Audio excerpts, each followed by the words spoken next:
la société, j'en annonce là, et bien là, je dis à c'est 31 octobre, élection. Eh bien, nous connaissons une élection qu'a faite les États-Unis. Eh bien, nous, on a parlé là, nous sous place, nous avons cherché information comment l'élection est. Est-ce que c'est Kamala Harris qui a mené ou bien est-ce que c'est Trump? Eh bien, restez là sur Chanel là, nous allons porter tout détail pour vous. Eh bien, là, nous commençons à voter timidement. Eh bien, nous connaissons l'élection, ça a commencé depuis quelques jours là. Il n'est pas même genre avec Haïti. Eh bien, là, c'est des jours d'avance pour voter jusqu'à ce que 5 novembre arrive.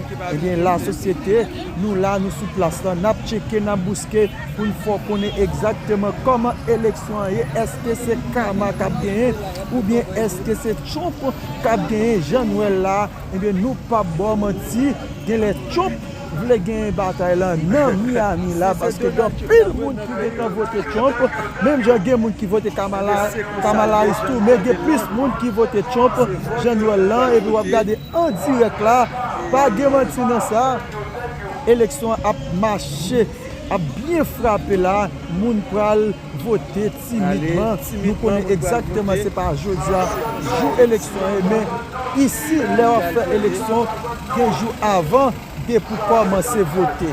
Eh bien, je vais regarder là timidement, moun yo pral voter là, eh bien, nous pral regarder exactement 5 novembre, comment ça pral finir.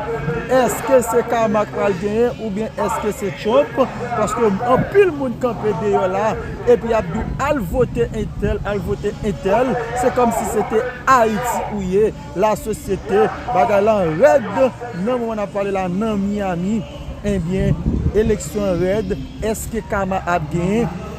Est-ce que Trump a gagné? Moun Biden, nous, comment nous parlons camper? Nous, pour connaître, nous venons avec tout détail pour celle ça nous connaît exactement. Dans le moment où nous parlons là, vote sous vote, ce n'est pas des bagages qui sont faites.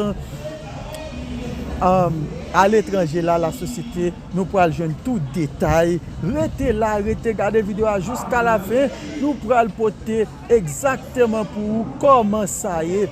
Est-ce que c'est Kama devant ou bien est-ce que Trump devant? Malgré nous, plus le monde a parlé de Trump, nous pouvons connaître exactement ça qu'a bien l'élection là. Et bien jusqu'à présent, plus le monde pourra voter timidement, comme nous te dit nous déjà, c'est pas aujourd'hui. Exactement, dernier jour d'élection, nous connaissons 5 novembre, mais il y a des gens qui commencent à voter la société. Bonjour, bonsoir la famille, avec plaisir nous rentrons la caillou pour capable voter une nouvelle émission. Jeudi à ce 31 octobre 2024, dernier jour dans le mois octobre là. Est-ce que octobre là t'es plus bon que ça? Pas vraiment parce que c'est dans le mois octobre là, il y a un poté bourré qui fait sous solino, il y a crasé solino plate, ok? En bas la Tibonite c'est la même chose. Akaye prend balle, Cabaret prend balle.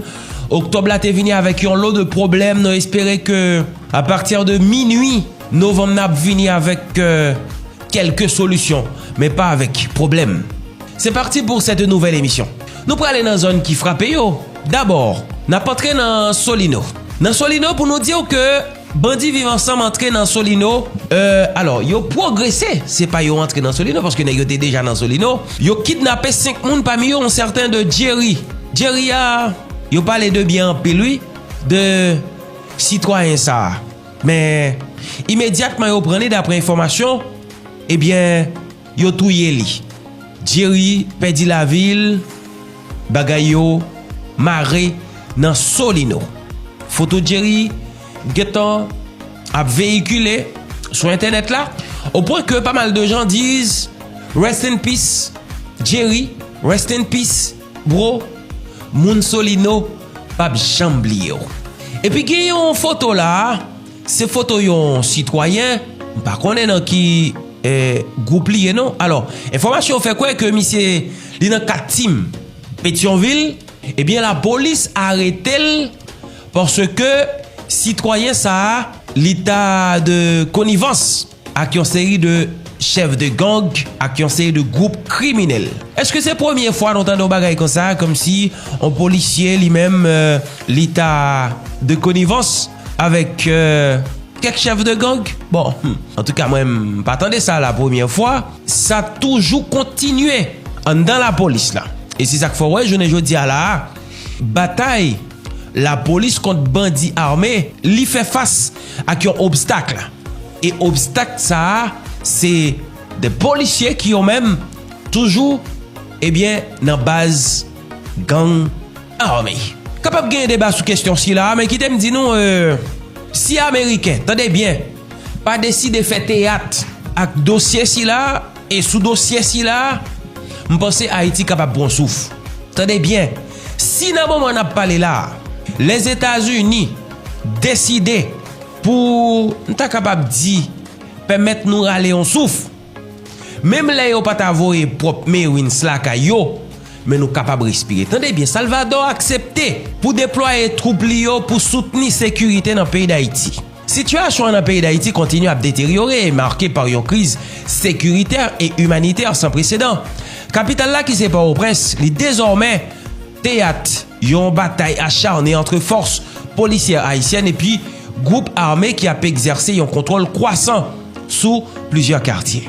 Climat insécurité si là qui gagne avec difficultés rencontrées par la police nationale déjà affaiblie et par un manque flagrant ressources matérielles et ressources humaines pour capable faire face à des défis quotidiens. Dans un contexte alarmant comme ça, Assemblée législative pays Salvador li prend initiative pour approuver déploiement d'un contingent militaire dans le cadre d'une mission multinationale qui là pour capable soutenir sécurité dans le pays d'Haïti. Décision si là, li témoigner non seulement urgence ça représentait, mais tout besoin pressant pour renforcer capacité opérationnelle force locale yon manière pour li capable rétablir yon semblant l'ordre public dans le pays. Président Ernesto Castro souligné pendant débat parlementaire que accord ça a marqué une étape cruciale vers stabilisation nécessaire dans le pays d'Haïti avec 57 voix favorables sous 60 sièges disponibles dans le Congrès salvadorien contrôlé par l'administration liant.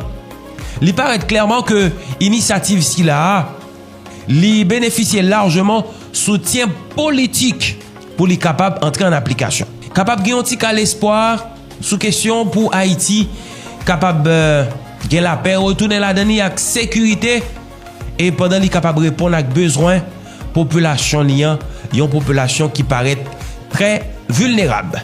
Tout ça nous souhaitons que Américains lui-même autorités sont capables de faire bon coup de crayon concernant situation pays d'Haïti. Il y a une série d'informations qui a circulé là sur le réseau.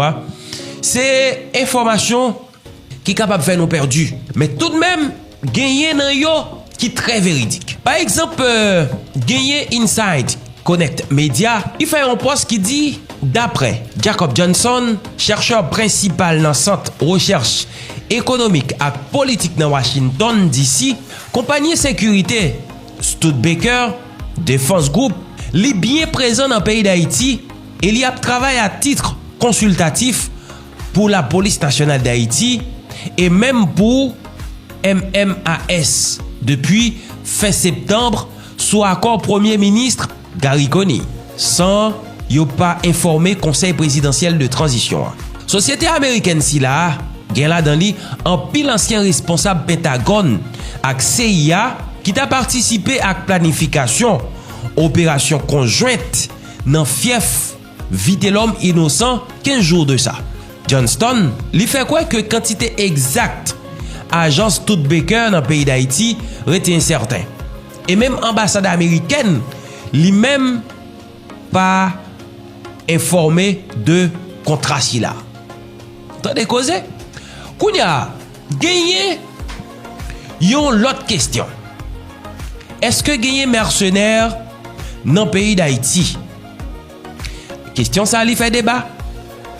Et qui t'aime dit nous, même Guy Philippe parle sous question si là, et il était affirmatif. On écoute. Donc c'est pas une rumeur, c'est confirmé que mercenaires en Haïti vraiment. Mais c'est sous demande du Premier ministre, non? Ministre des Affaires étrangères là. Sous conseil qui dit pour faire ça, c'est Carlos Hercule avec Camille Edouard Junior. Carlos Hercule Lavalas, Camille Edouard Junior, petit privé, c'est eux qui conseillent faire, ils viennent faire un seul bagaille. Éliminer moun, craser tout mouvement qui veut changer le pays. Il n'y a pas l'autre mission que ça. Assassinat, écraser le mouvement peuple là, capable dans l'autre Haïti. Donc, même si ça me dit tout le monde, c'est pour nous toujours continuer la bataille. Et puis, dans la zone, c'est 50 ou bien 100 seulement, il y a un pile, pays à go.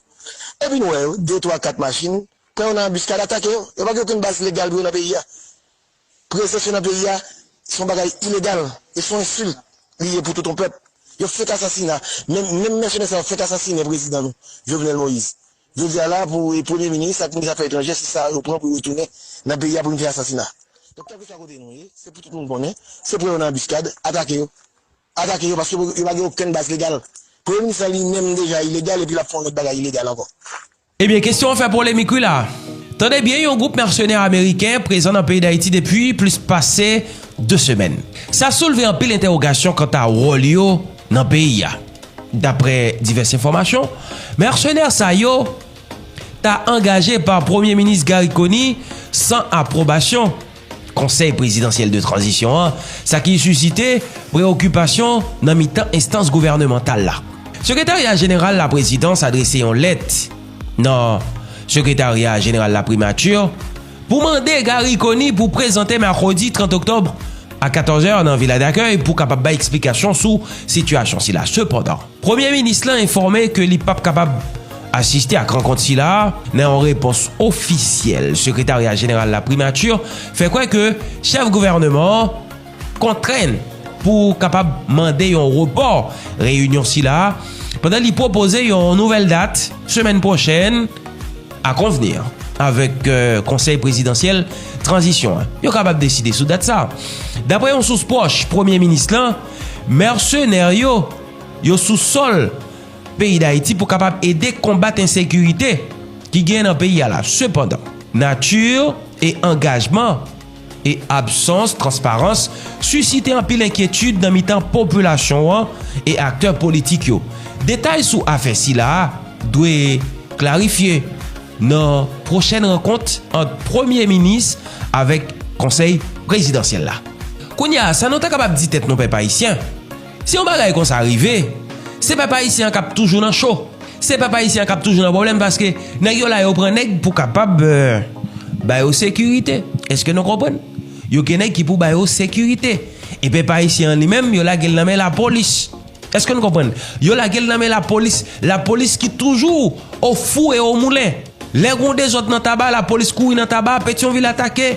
Même nèg ça courir Pétionville. Et par contre ça pour yo faire.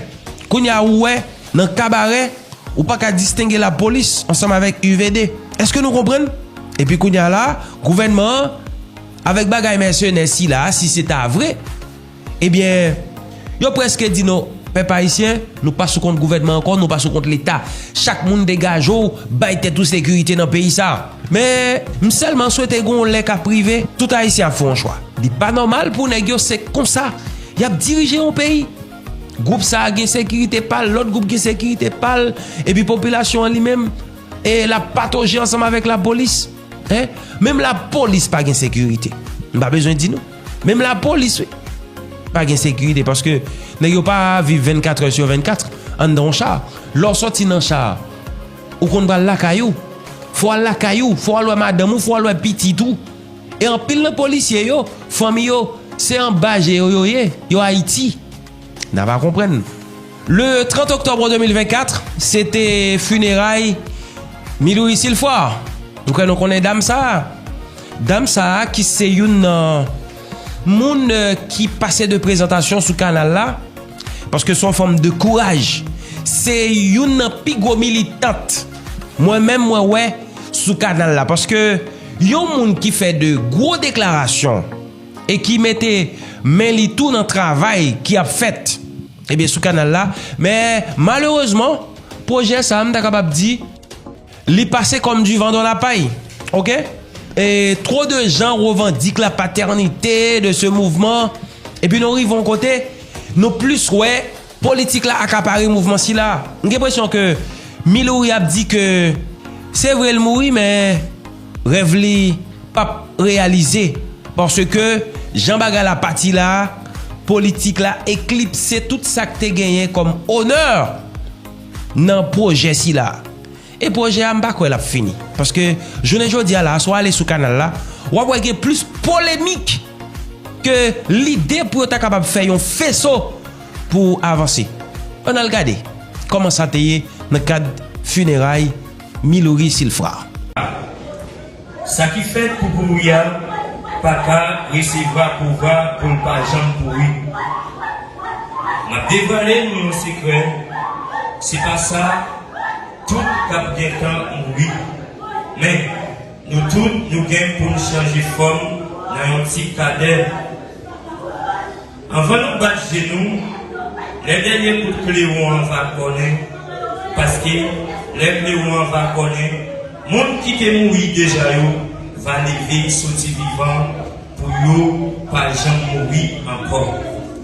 Après ça, nous tous nous va changer forme, parce que monde qui gagne corps qui fait pour courir, yo gagne pour yo recevoir, yon l'autre corps qui pas gagne pour yo recevoir mon ça encore. Les monde qui gagne corps qui fait pour courir va recevoir corps qui pas jamais courir encore. Les monde qui gagne corps qui courir va recevoir corps qui pas courir. Laisse ça, parole qui est écrite dans le livre là va arriver vrai. Pas gagne mort encore, nous gagnons bataille la nette. La mort, côté bataille ou gagnez. La mort, côté pouvoir ou te gagnez pour te faire nous la peine. C'est péché qui va dans mon pouvoir pour faire nous la peine. C'est la loi qui va péché à toute force. Mais, on dit bon Dieu merci. Lui-même qui fait nous gagner bataille là, sous la mort, remercie Jésus-Christ, Seigneur nous. Verset 58 pour finir. Comme ça, frère qui est faible, pas bonnet, c'est pour toujours plus chaud dans le travail Seigneur. Parce que nous connaissons le travail qu'il a fait pendant la vie ensemble avec Seigneur, pas Jean Perdi, qui continue capable de bénir pour son lecture.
Verset 50 jusqu'au verset 58, par notre frère Télier Monbrun, qui va passer par le même nous camper ensemble pour nous écouter l'étude de la parole.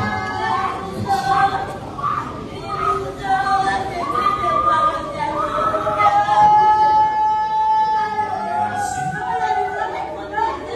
Nous allons faire la lecture dans le livre 1 Corinthiens, chapitre 15, verset 50 jusqu'au verset 58.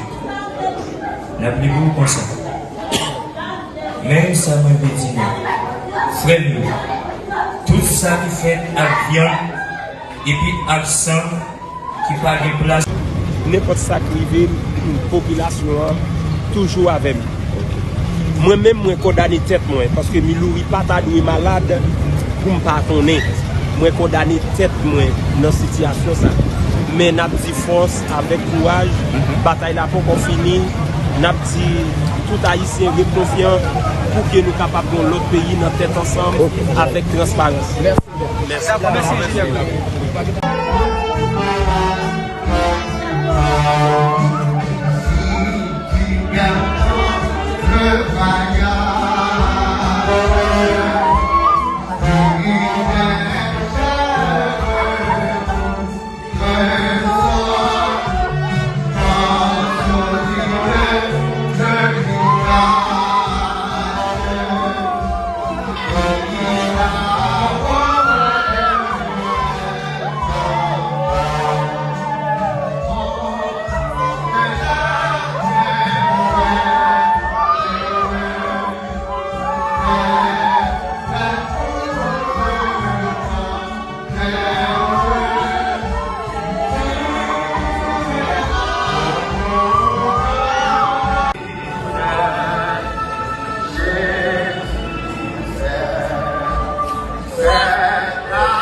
Parce que ça a une cause. En pile soutien que Milou pas de joindre pour arriver à sauver la vie. Parce que il vient perdre la vie dans ce sens ça tout. Et parce que si toutefois Milou il pas fait 2 jours à vivre encore, c'est parce que il pas de joindre contribution à un seul de monde. Et parce que si toutefois il te joindre, il t'a fait 2 jours encore. Parce que la vie est importante, plus. Parce que les gens mourir, c'est un dernier moment. On connaît ça important. Mais la vie était importante. Il était besoin de soutien. Il n'a pas de jamais été jeune pendant qu'il était vivre là. Mais pendant la mort, qu'il mourir, il jeune toute qualité de soutien. 6 ans de soutien, il était besoin de soutien pour aller à l'hôpital. Il était fait un peu l'appel, il n'a pas de jamais été joindre. Soutien ça. Il était relé tout proche. Moi c'est un proche, moi c'est coordonnateur mouvement Solidarité. Alors il était président. Il était toujours à parler ensemble avec moi. Il était toujours conseiller, faire appel, relais, en série de monde pour porter collaboration Bali. Il n'y a pas de jambe qui est prêt pour collaborer ensemble avec nous. Bon, ça c'est une là-dedans. Si toutefois il y a un coup de main, je pense qu'il a fait 2 jours encore. Je pense que ça c'est une bagage. Est-ce qu'on a indexé directement le comité canal là et est-ce qu'on peut indexer personne?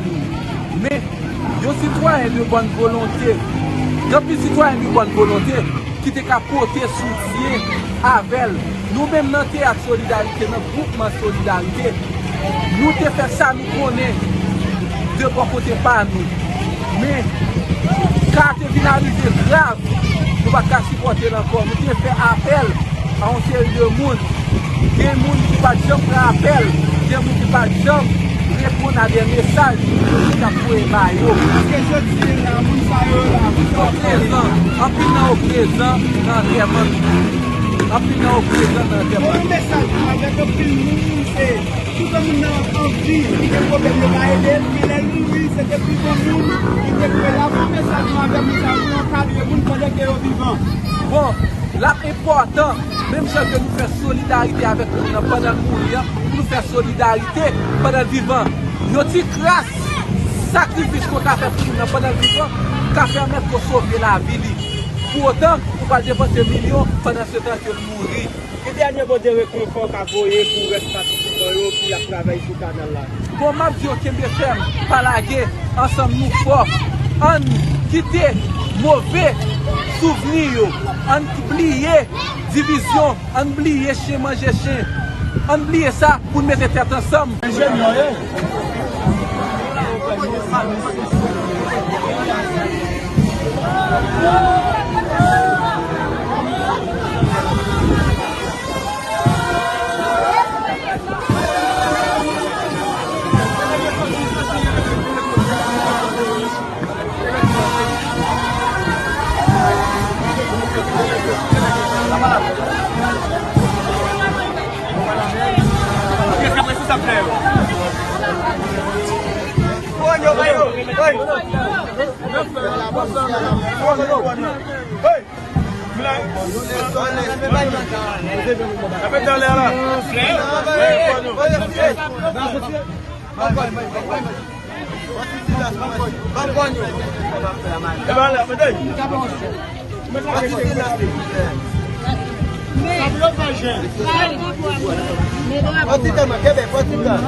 Comme ça. Il y a la poussière, nous laissons les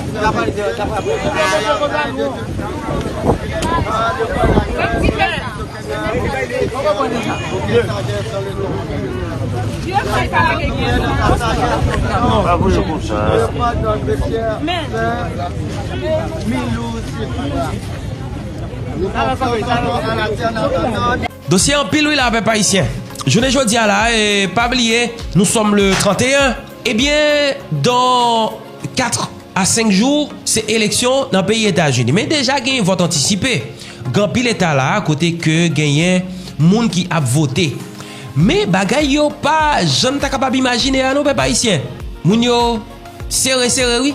Donald Trump ensemble avec Kamala Harris. Hier, moi, t'as regardé dans un sondage, il était 48-47. Et un peu plus tard, Donald Trump, il était venu 48-48. Donc c'est pour me dire que bagala li très serré.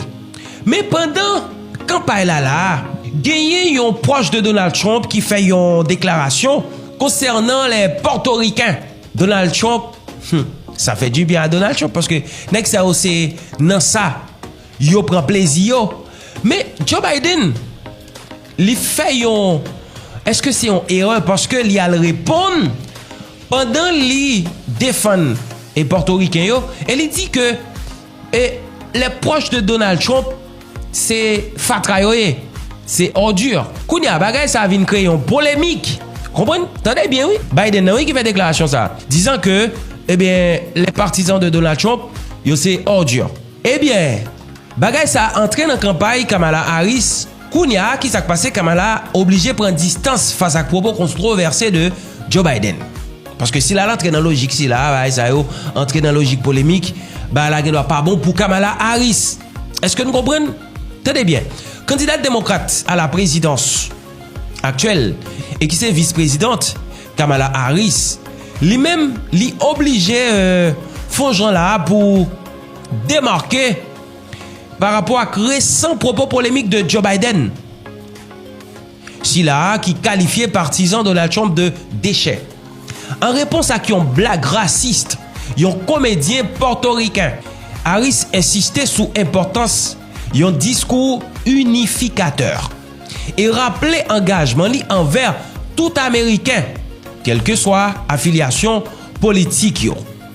Mercredi, depuis base américaine Andrews, Kamala Harris exprimait désaccord et affirmait « Je suis totalement en désaccord avec toute critique des gens basés sur le choix pour lequel ils votent. » Madame Harris lui-même tout rappelait que Joe Biden t'a déjà clarifié propos l'IA. Il réaffirmait dans un propre message unité nationale, souligné la veille lors de un gros rassemblement électoral dans Washington, côté li engagé pour représenter tout Américain, si là qui vote pour lui, si là qui pas voté pour lui. Polémique ça, il venu lorsque Joe Biden, dans le cadre d'une interview sur CNN, réagit suite à une blague humoriste Tony Hinchcliffe, qui lui-même qualifié Porto Rico de île flottante d'ordures dans le cadre d'un rassemblement Donald Trump dans New York. Biden répond, seul déchet que moi ouais flotter c'est partisans Donald Trump yo. Déclaration ça a provoqué un tollé par bon côté républicain. Donald Trump même, eh bien, qui croit que c'est terrible. Face à la réaction yo, Joe Biden rectifié propos liés sur réseaux sociaux pendant qu'il précisait que il était fait référence à rhétorique haineuse comédien si là et non pas partisan Trump yo.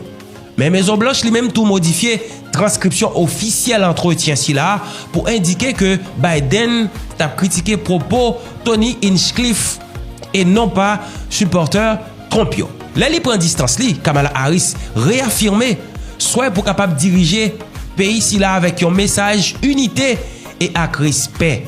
Pendant qu'il a évité division politique à dans pays là. Est-ce que vous comprenez? Et Biden pas de besoin de parler dans bagay ça. Bidenoti chan grand monde, c'est pour grand monde papa. Grand monde a moun fou mourir, moi yo vle. Yo dit ça yo vle. Vous comprenez pour commencer à entrer dans l'âge dépassé ou ka commencer perdre du bon sens ou gen bagay.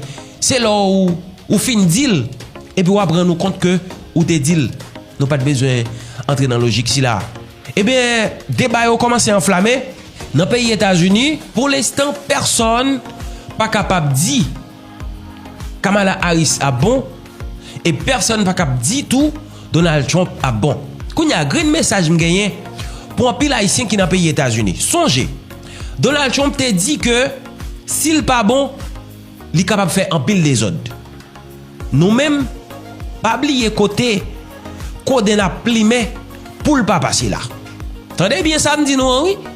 Les nous est manifestation républicaine. Ou bien pas connaît si Donald Trump pas bon, faites gaffe parce que c'est noir nous et pas oublier Donald Trump dans ses propos li visait particulièrement haïtien yo. Donc on va comprendre si pas impossible Donald Trump pas bon et puis pays gain des autres plutôt nous perdit jour travail et puis nous là Parce que c'est grave pour que violence dans le pays ça, et puis c'est nous-mêmes qui allons subir pour violence ça yo. Et oui, J-6, le compte à rebours est enclenché aux États-Unis. Cette présidentielle s'annonce historique. Qui de Donald Trump ou de Kamala Harris sera élu le 5 novembre? Personne n'est en mesure de le dire. On va regarder ce sondage du jour, ABC News. Vous voyez, c'est toujours extrêmement serré, 1% seulement. Et donc, nous allons prendre le temps dans Paris Direct de décrypter les enjeux de cette présidentielle américaine avec notre invité. Il est en direct. Bonjour Frédéric Charaillon, bienvenue.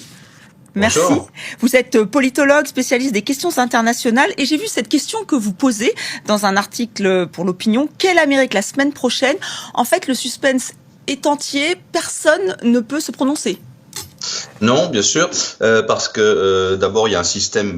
D'abord c'est très serré, comme vous l'avez dit. On a vraiment deux Amériques qui se font face, d'une part, et d'autre part, on a un scrutin, un mode de scrutin qui est très particulier. On le sait, et vous l'avez souvent expliqué sur votre chaîne aux États-Unis. C'est-à-dire que c'est pas tellement les sondages ni les résultats d'ailleurs sur l'ensemble du pays qu'il faut regarder. Ça va être ce qu'on appelle les swing states, c'est-à-dire ces États qui vont faire la différence, c'est-à-dire ceux où l'indécision est très forte, ceux qui peuvent basculer du côté démocrate ou républicain d'une élection à l'autre. Et là aussi, dans ces États-là, c'est extrêmement serré, ce qui augure probablement d'un scénario assez difficile et tendu et peut-être très conflictuel dans la nuit qui suivra les résultats et peut-être même dans les jours d'après. Oui, on va y revenir dans quelques instants. Effectivement, chaque camp prépare ses avocats. Effectivement, on sent que ça va être extrêmement tendu.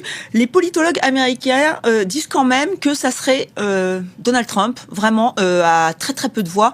Vous pensez qu'ils ont raison, que la dynamique Kamala Harris, eh bien, elle est rompue?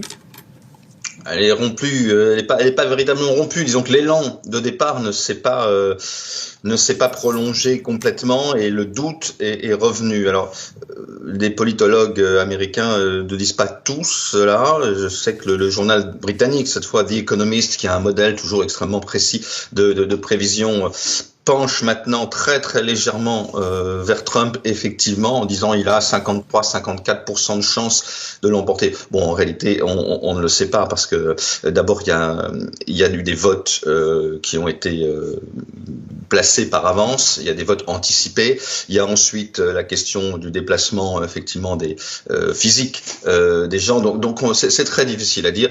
Il faut quand même se souvenir qu'en 2016, lorsque Donald Trump a été élu, personne n'y croyait. Alors sur cette base-là, effectivement, on peut dire qu'il est favori, puisque même en 2016, lorsque sa rivale de l'époque, Hillary Clinton, était très en tête des sondages, il a quand même été élu. Donc a fortiori, on pourrait se dire aujourd'hui, où c'est très juste et pratiquement à égalité, il a encore plus de chances de gagner, puisque ça fait partie de ce type de candidats pour lesquels certaines personnes hésitent à dire aux sondeurs ou à dire à l'avance qu'elles vont voter pour lui. Mais on n'en sait rien. La réalité, c'est qu'on n'en sait rien.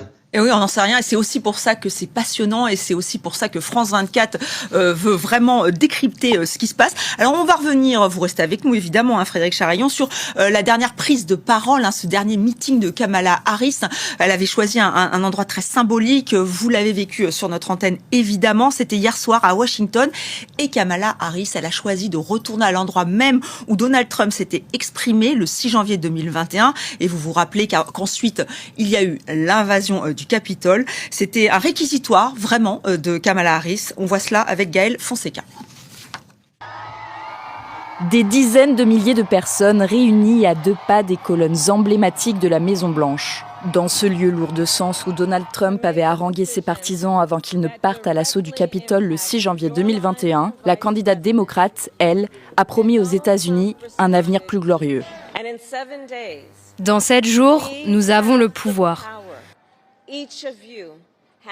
Chacun d'entre vous a le pouvoir de tourner la page et d'écrire le prochain chapitre de la plus extraordinaire histoire jamais contée. À quelques jours du scrutin, Kamala Harris joue carte sur table. Aux attaques récurrentes de son adversaire républicain, la vice-présidente préfère tenter l'optimisme et l'apaisement, sans toutefois réussir à ne pas citer et critiquer Donald Trump dans chacune de ses argumentations. C'est quelqu'un qui est instable, obsédé par la vengeance, rongé par le ressentiment. Reste 6 jours pour savoir si oui ou non ce meeting aura su convaincre les indécis dans un sens comme dans l'autre, alors qu'aucun candidat ne se démarque réellement dans les sondages à ce jour. J'ai eu de la chance de voir les deux camps et de voir à quoi ressemble la campagne sur le terrain. Pour moi, ça a été une expérience incroyable. Et je vois qu'à ce stade, on ne peut pas vraiment dire qui va gagner. 50 millions d'Américains ont déjà voté par anticipation, à commencer par le président Joe Biden, sans attendre le 5 novembre. Et nous sommes toujours en direct avec Frédéric Charillon, donc politologue, spécialiste des questions internationales. Elle vous a convaincu, vous, Kamala Harris ? Oui, mais c'est pas moi qu'il fallait convaincre. C'est-à-dire que je crains, ou je pense que dans ce genre d'élection et face à ce type de phénomène qu'on appelle de façon pas toujours précise, d'ailleurs le populisme, ce qui est le cas de Donald Trump, c'est un candidat qu'on appelle souvent populiste, c'est-à-dire qu'il va flatter effectivement les instincts populaires.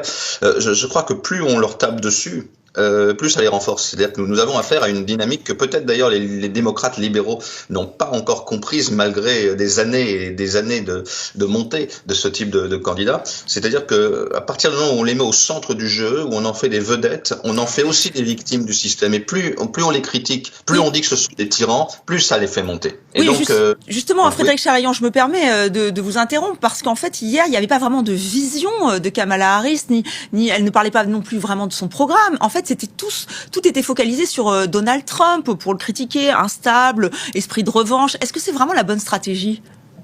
Je crois qu'elle a tout essayé. C'est-à-dire qu'au début, elle a essayé, alors, pas vraiment un programme précis. Et ça, c'est effectivement ce qui manque. Alors, on sait aussi dans quelles conditions on s'est retrouvé candidate. C'est-à-dire un petit peu au dernier moment, rapidement, avec ce débat calamiteux pour Joe Biden qui l'a obligé au bout de quelques semaines à jeter l'éponge. Et donc, elle s'est retrouvée seul espoir viable du Parti démocrate pour empêcher une victoire de Trump.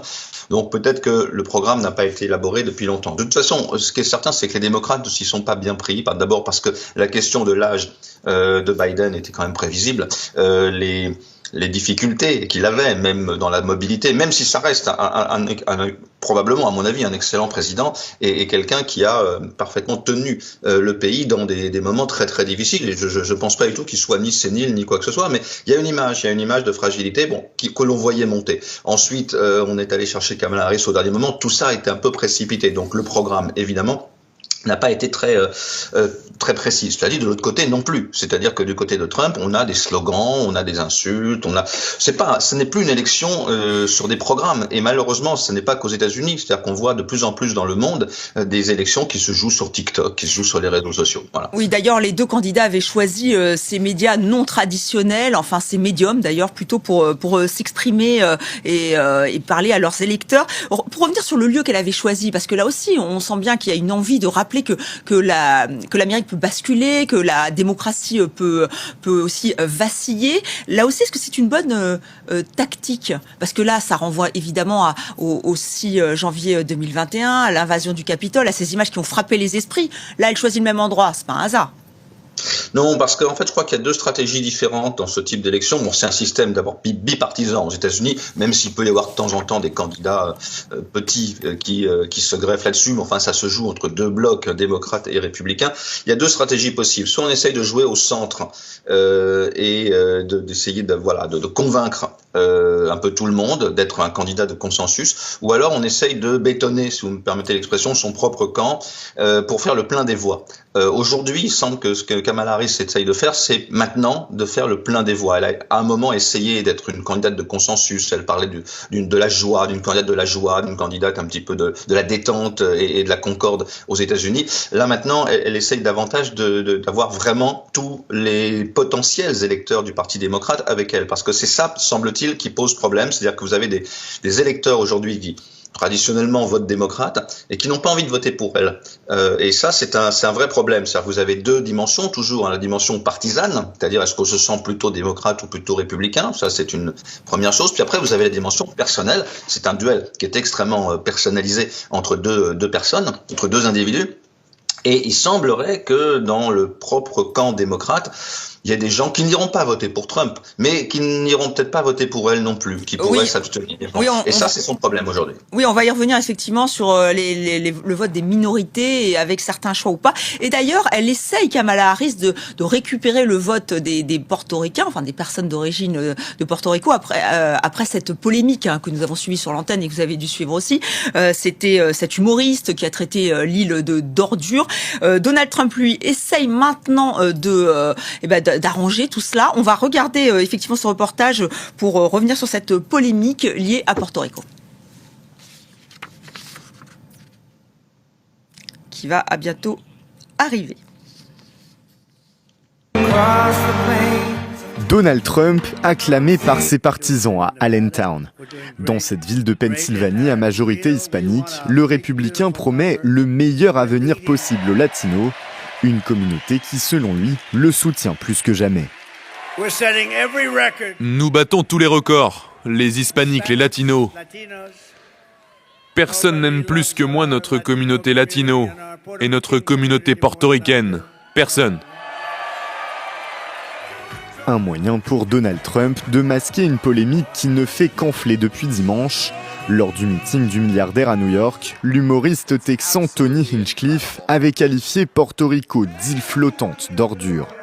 Une insulte qui a indigné dans le territoire américain, à tel point qu'El Nuevo Dia, journal le plus lu sur l'île, a appelé la diaspora à voter pour Kamala Harris. Un acte impossible pour les habitants restés à Porto Rico, qui n'ont pas le droit de voter aux élections fédérales. À Allentown, si certains électeurs originaires du territoire demeurent fidèles à Trump, d'autres semblent reconsidérer leur vote. Nos membres vont frapper aux portes et nous entendons des personnes changer d'avis. Des gens étaient républicains et vont maintenant voter pour Kamala Harris. Un soutien qui pourrait faire basculer l'élection du 5 novembre. Si même une petite fraction des 400 000 Pennsylvaniens d'origine portoricaine portait son choix sur la démocrate, cela pourrait lui suffire à remporter cet État clé. Voilà, on voit que les candidats, que tout est très fragile. Frédéric Charaillon, vous êtes toujours en direct avec nous dans Paris Direct, évidemment. Joe Biden, il a presque perdu son calme parce qu'il y a une autre polémique qui s'est greffée où il aurait traité d'ordures les partisans de Donald Trump, rétropédalage de la Maison Blanche. Là, on sent quand même qu'il y a un peu de perte de sang-froid un peu partout, non ? Oui, c'est une élection extrêmement difficile. C'est sûr que c'est tellement clivé que c'est deux avenirs différents, complètement différents, qui se dessinent selon que l'un ou l'autre va gagner. Mais pour revenir sur cette affaire des insultes contre les Portoricains, on a l'impression cette fois que Donald Trump est effectivement gêné pour la raison que vous avez dite, c'est-à-dire qu'il y a un État clé, un swing state, qui a une communauté portoricaine importante. Et là, évidemment, ça change tout. Dans un autre contexte, on aurait pu imaginer que ce genre de provocation lui aurait été presque utile, parce qu'en fait c'est quelqu'un qui fonctionne sur la provocation et qui plus il fait de la provocation comme ça, plus il renforce son propre camp, parce qu'il a un public qui est comme ça. Voilà, en fait c'est une offre c'est un businessman, c'est un peu un cliché de le dire, mais c'est quelqu'un qui répond à une demande. Il propose une offre de haine politique, parfois de provocation, pour renverser la table, pour changer tout.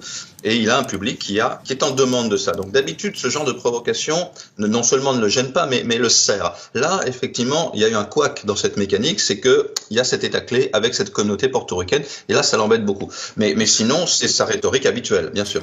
Effectivement, on parlait de provocation. Je voulais vous faire écouter effectivement une déclaration. Alors, elle remonte au mois de juillet dernier. Une déclaration de Donald Trump qui avait laissé perplexe beaucoup de personnes, notamment sur, j'évoquais la démocratie fragilisée aux États-Unis. On va écouter Donald Trump et vous allez me dire ce que vous en pensez. You won't have to do it anymore. 4 more years, you know what? It'll be fixed, it'll be fine. You won't have to vote anymore, my beautiful Christians. I love you, Christians. I'm a Christian. I love you. Get out. You gotta get out and vote. In 4 years, you don't have to vote again. We'll have it fixed so good you're not gonna have to vote. Voilà, un appel lancé effectivement aux chrétiens, mais c'est vrai que vous n'aurez plus à voter. Ça avait posé question. Est-ce qu'on peut s'inquiéter effectivement de la démocratie ? Alors, ce qui est toujours très difficile avec Trump, il y a deux questions. D'abord, est-ce que dans ses provocations de campagne, ce sont des choses qu'il mettra en œuvre après? Là, il y a des provocations qui s'adressent à un public autoritaire. Il a un public autoritaire. Vous avez, même parmi les jeunes des sondages aux États-Unis aujourd'hui, qui vous disent qu'il y a une partie importante, de façon inquiétante. Des jeunes disent qu'après tout, un système autoritaire, voire avec plus d'autorité pour militaire ou autre, serait une bonne chose. Donc il a un public comme ça. Bon, après, première question, est-ce que véritablement il mettra en œuvre, est-ce qu'il essaiera de mettre en œuvre une dictature comme ça? C'est une première question. L'autre question, c'est est-ce que le système politique américain va réussir à le tenir? C'est-à-dire quand bien même il aurait l'intention de changer les choses dans un sens plus autoritaire, ce qui n'est pas impossible. Est-ce que le système américain tiendra et le permettra de le contenir? Le Parti républicain est déjà allé très très loin dans le reniement vis-à-vis de la Constitution, vis-à-vis de la démocratie. C'est d'ailleurs très étonnant que ce Parti républicain ait soutenu autant Donald Trump, y compris dans ses pires dérives. Ça, c'est vraiment un mystère, parce qu'à un moment, l'addition va arriver quand même. Trump n'est pas éternel, et beaucoup de gens se souviendront de l'attitude du Parti républicain à ce moment-là. Vous savez, aux États-Unis, il y a souvent eu des crises comme ça. C'est pas la première. On a eu le McCarthyisme il y a très longtemps. Dans une moindre mesure, les néoconservateurs américains dans les années 2000, des excès dans la politique étrangère, dans la politique tout court américaine. On en a connu plusieurs. Et puis après, le retour de balancier arrive. C'est-à-dire que tout le monde se calme, peut-être un peu tard parfois, mais ça finit par se calmer. Là, tout le monde se souviendra quand même que le Parti républicain n'a pas hésité à suivre quelqu'un qui tenait ce genre de propos. Est-ce que le reste du système américain va tenir si Donald Trump essaye de s'attaquer à un certain nombre de libertés? Ça va être toute la question. S'il est élu, ça sera un test extrêmement important pour la démocratie américaine et pour ses institutions. Le Capitole, en janvier 2021, l'attaque du Capitole par les partisans de Trump a déjà été un moment très difficile, mais on a qualifié. Frédéric Charaillon, vous avez dû noter cette phrase de Donald Trump, encore une assez provocatrice, quand il a dit que c'était un jour d'amour. C'était il y a même pas 10 jours, où il disait que voilà, et alors qu'il y a eu des morts quand même. Bien sûr. Et puis c'est quelqu'un qui ne reconnaît toujours pas le résultat. C'est là où c'est très grave. C'est-à-dire que on est quand même dans une rhétorique de type autoritaire dans la mesure où on a un candidat qui dit je ne reconnais pas ma défaite et de toute façon, là, même les prochaines élections, en gros, soit je les gagne, soit elles sont truquées. Donc de toute façon, je les gagne parce que je ne reconnaîtrai pas ma défaite. Donc ça, c'est effectivement la négation de la démocratie. La démocratie, ça suppose deux choses. Un, que le vaincu reconnaisse sa défaite, quitte à se représenter une fois suivante, et que le vainqueur remette son mandat en jeu à l'échéance prévue et selon les règles du jeu connues. Donald Trump ne respecte aucune de ces deux conditions de ce qu'on appelle le pacte démocratique, c'est-à-dire qu'il ne reconnaît pas sa défaite et il a l'intention de modifier les règles du jeu puisqu'il dit que vous n'aurez plus à voter. Je ne sais pas s'il le fera, on ne sait pas s'il le fera, mais en tout cas la phrase est déjà de trop. Oui, la phrase était quand même assez étonnante pour le moins. On va revenir sur un autre signe de tension. On parlait effectivement de tout ce qui est dit, mais il y a aussi ce qui est fait. Vous avez dû le noter. Des urnes électorales ont été incendiées. Les dernières en date, c'était hier lundi dans l'Oregon, dans l'État du Washington, ce qui endommage des bulletins de vote pour la présidentielle américaine. On va voir tout ça avec Diane Schlinger. Un nuage de fumée s'échappe de l'urne. Il est 3h du matin à Vancouver, dans l'État de Washington. Quand les pompiers ouvrent la boîte, ils ramassent un tas de braises. Les votes par anticipation de plusieurs centaines d'Américains réduits en cendres. 1 heure plus tard, une autre urne est attaquée, 15 km plus loin à Portland. Mais cette fois-ci, le dispositif anti-incendie intégré à l'intérieur de la boîte fonctionne. Et seuls 3 bulletins sont endommagés. 2 incidents la même nuit, et il y a des précédents. Phoenix, il y a 1 mois par exemple. Selon plusieurs responsables politiques, c'est la démocratie américaine elle-même qui est attaquée. La police enquête. Un engin incendiaire a été attaché à l'urne. Et c'est ce qui a provoqué le feu. Il y a assez d'indices sur ces sites pour affirmer que tous ces incidents sont clairement liés. Ce véhicule suspect a été identifié grâce aux images de vidéosurveillance. Car dans la plupart des États, des caméras filment 24 heures sur 24 ces urnes électorales dédiées au vote par anticipation. Des sites permettent même aux citoyens de regarder en direct les moindres faits et gestes des électeurs. Car ces urnes cristallisent les tensions. On en a marre! Accusés par les républicains de favoriser la fraude électorale. Dans le Wisconsin, au début du mois, manifestants pro et anti se sont affrontés devant une de ces fameuses boîtes. Ce matin, à Washington, D.C., les électeurs se disent inquiets après ces nouveaux incidents. Je trouve ça très préoccupant. C'est une atteinte à la démocratie. Heureusement, il semble que ce sont des actes isolés. Je préfère aller direct à un bureau de vote pour que ce soit bien sécurisé et être sûr que mon vote compte. 11 États ont totalement interdit ces urnes électorales pour privilégier les bureaux de vote, y compris pour les bulletins par anticipation. Frédéric Charaillon est l'invité de Paris Direct. Est-ce qu'ils ont raison d'être inquiets? C'est vrai que quand même, là, ce sont quand même des cibles qui sont très symboliques. Oui, ils ont raison d'être inquiets parce que d'abord il y a eu le précédent du Capitole, comme on vient de l'évoquer tout à l'heure, c'est-à-dire que vous avez un candidat qui a voulu renverser le résultat d'une élection, qui avait même demandé au vice-président de ne pas procéder à la nomination, de son successeur, et il a déjà dit pratiquement qu'il n'accepterait pas le résultat s'il était battu. Bon, donc oui, je pense qu'il y a un scénario qui se profile, qui est assez vraisemblable aujourd'hui, c'est effectivement un scénario de chaos possible, au moins localement, dans un certain nombre de swing states où le résultat serait extrêmement serré. Dans une élection normale, on serait tenté de dire, un système bipartisan comme celui-là, vous avez deux issues possibles, soit c'est l'un qui gagne, soit c'est l'autre. Là, il y a un troisième scénario qui est possible, c'est une espèce de chaos où on va mettre des jours et des jours à savoir qui est le vainqueur, parce que, alors, c'est déjà arrivé en 2000, c'était dans l'État de Floride.